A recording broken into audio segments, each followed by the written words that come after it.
hörmətli izləyicilər, xəstəmiz təzyiqlə müraciət edib. Tam abdomen üsem olunan zaman, baxın, qaraciyərdə bu gördüyünüz, qaraciyərdə sanki kista var. Əslində bu kista qaraciyərdən deyil, böyrəkdən inkişaf edib. Baxın, onu mən sizə göstərəcəm.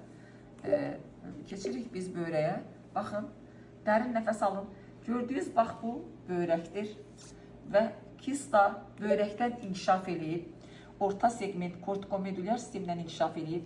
Bir hissəsi böyrək ləyəninə indentasiya edir. Digər hissəsi marison cibindən keçib birbaşa qaraciyərə indentasiya edir.